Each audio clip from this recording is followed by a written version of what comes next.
So each month we're meeting to reflect together on one of the issues or challenges of our times that comes into our everyday life, and to look more deeply into the message that it gives us, the sign of our times, as we travel on this journey through space-time. And to help us, we find that much of the wisdom we need in responding to the crises and the challenges of today, we have already heard. Wisdom we have known from the beginning. So we look back to some of the ancient wisdom as it was written in, say, the books of the Vedas, for example. Now today, I'm sure you're all familiar with this drawing by the famous artist Leonardo da Vinci. It gives us some idea of how we have an outreach as human beings that is wider than the one we perhaps are aware of in most of our ordinary everyday activities. The actual outreach of being human.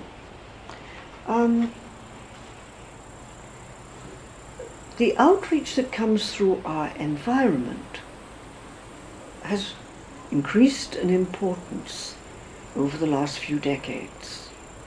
Care of the environment, concern for the environment, has captured everybody's attention worldwide as we have abused, to a very large extent, the richness and the resources that we have for life on this planet.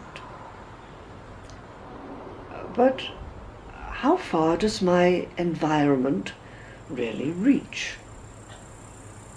Just to my country, my continent, planet Earth? No. Now the dimensions of the environment in which I live have moved out into cosmic, macrocosmic and microcosmic proportions. Breathtaking detail, vast beyond our imagination. And this is the homeland, this is my homeland, this is my environment. We are part of the unfolding of the history of this entire cosmos, as it has unfolded for what? An estimated 14 plus billion years. If you look at the microcosmos, the macrocosmos first, here we have a photograph of just one section of the Carina Nebula. Now, it looks a very pretty picture, but it is not a picture, it's a photograph. This, to use the American phrase, this is for real. Somewhere out there, this exists. Just as a photograph of your son or your daughter tells you that your son and daughter exists, even though they're not within sight at this moment. So this is part of my environment, one very, very small part of the environment in which I live, one tiny bit of an endless number of galaxies. We live in cosmic proportions. This particular photograph, taken by the Hubble telescope, has an extent of 50 light years? What does that really mean?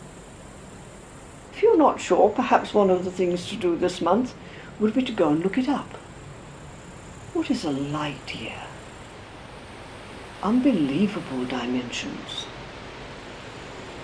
And from here to here in the photograph, we see a span of all these light years. This telescope that we have here is not a major piece of equipment, but it has allowed us, staying here where I'm talking to you now, to look out into the night sky and see some of our neighbouring planets, part of our family, our planetary system, Mars, and Saturn with the rings of Saturn, and so on. No pictures, photographs, and the reality seen through the microscope. Microscope and telescopes, allowing us to see the reality of the macrocosmos and the microcosmos. And we live at the centre of both sets of proportions, dimensions. When we come to the macro, the small cosmos, again, the proportions we now know are breathtaking.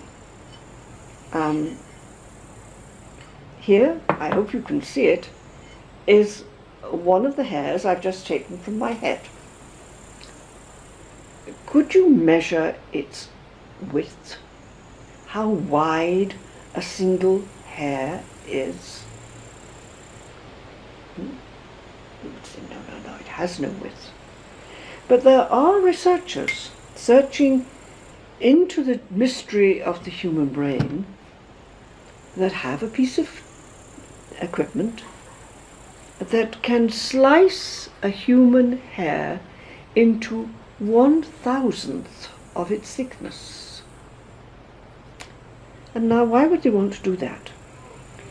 Because this particular group of researchers are working with a tiny slice the size of a grain of salt, they tell us, of the brain of a mouse. Complex, but nowhere near as complex as our brains, where 73,000 synapses are running around, being busy at the moment in our heads. The connection from one to another, endless.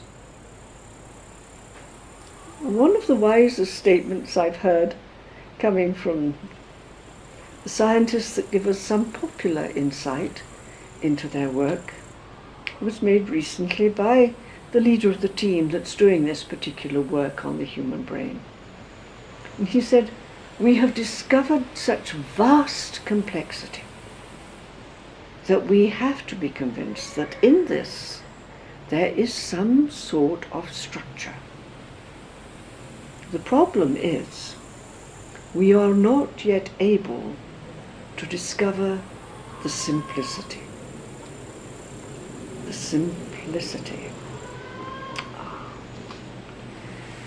By this, of course, he means that essential source of being by which the mouse brain, the human hair, the Carina nebulae have all come into being.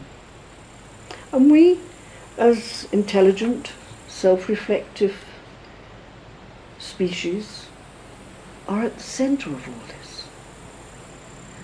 The more we discover about the vastness of the environment around us and the vastness of the environment within us, the more breathtaking it is simply to be a human being.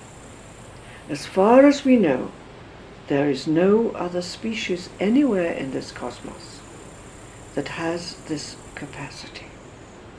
Only us. It's a glorious discovery, but at the same time it's frightening.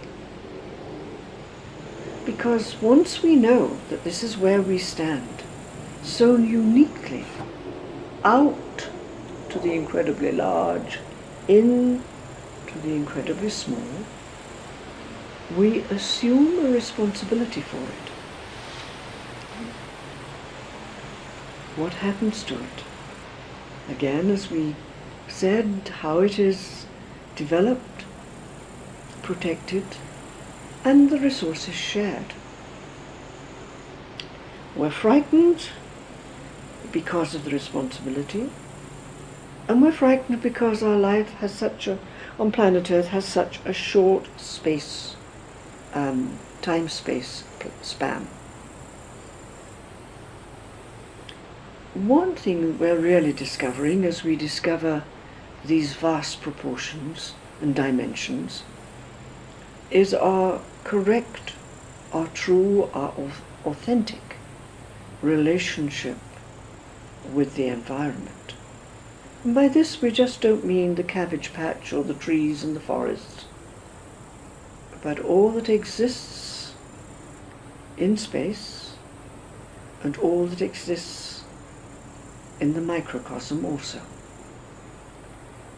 It is breathtaking, it is frightening, and again, if we look back to the wisdom we've had from the beginning, those who did not have telescopes and microscopes, let alone anything as powerful as we have now, could only just stand and look and listen in stillness of heart and mind to the reality they saw around them. And the answer was, in gazing deeply into the microcosm and the macrocosm, you will discover there the glory of the mystery. The glory of God is the way it's usually translated from the Upanishad. God, by whatever name we want to use. The mystery of existence. Simply, with a quiet heart and mind, gazing into the depth of the mystery.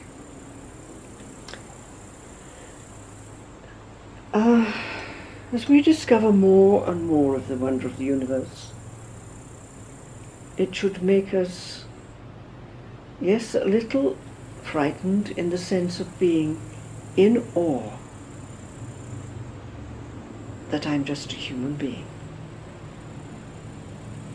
and that I can see the true source of everything that exists all around me. It's where I live. I'm at the center of this mystery, and I have to respond to it. Behold, this universe is the glory of God. Yes, everything also that lives and moves on earth.